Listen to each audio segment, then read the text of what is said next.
In order to understand death, you need to understand life. And most people, right, do not understand the power of the psyche.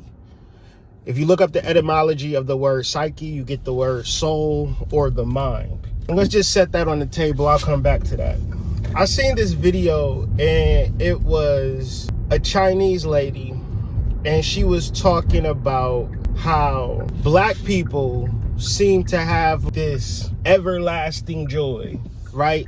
To the fact that America saw black people as mere property, people who weren't human beings at all. But they were still dancing and singing and enjoying life. And all of this boils down to the fact that we had a soul. And the soul is not a person or an entity more than it is a feeling.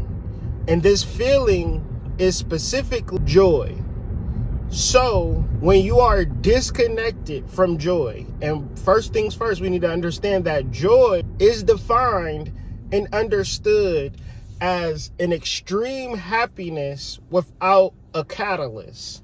It is an inner choice that you're making to say, I know that this might not be the best situation, but I'm going to be extremely buoyant regardless of the circumstance. So imagine if you lived life choosing joy, and then all of a sudden you come to the precipice of death, and then that was your reason to be sad. Now, according to funeral homes and churches, in the popular consensus, when you experience death, you're supposed to be sad. But that is the removal of the psyche. So, and you got to think about the Egyptians, the Greeks, and the Romans. They spent more time preparing for death than they did for life. Because before modern contraptions such as technology and things of that nature separated us from our inner feelings and our external feelings, we just don't know anything about life or about death. And so back in the days in the spiritual community, it was a slang term for people who didn't have an awakened consciousness. And that slang term was that those people were dead consciously. And so you're not dead physically, you're dead at a conscious level. So what does this look like? Everything you do from a daily basis, every time you choose to eat, trying to travel, anything you do is so that you can feel alive. Now, what's the problem with this? You're already alive. So why are you alive and you're doing things to make you feel alive? Because your psyche or your soul is still sleeping.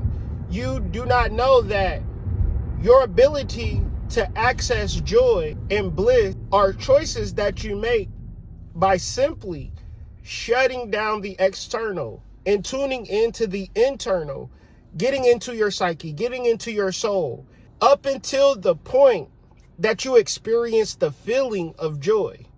So when you experience death or tragedy, you can still, contrary to popular belief rather, you will be able to deal with it and face it in the right and exact way, because your psyche or your soul is not related to time and space or your body.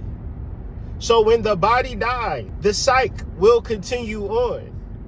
But you wouldn't necessarily know it when you transition, because you never interface with it and you never just experience joy for the sake of being joy, for the sake of having joy. So spiritual people don't generally look at life and then say, all right, if this happens, then I'll be happy. Or if I'm in this relationship, then I'll be happy. What we must learn on this inward journey is that joy comes in the morning, meaning that mourning someone is a joyful experience because you're able to interface with their soul.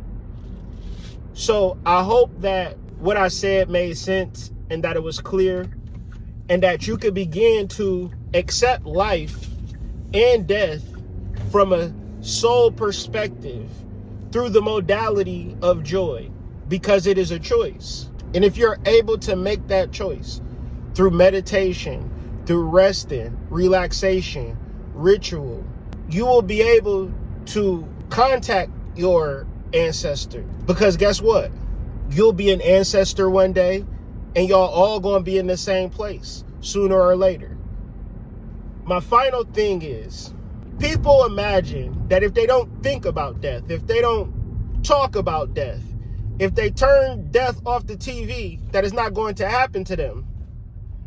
But not thinking about death is not going to prepare you for death when it happens, because everybody on this earth will die.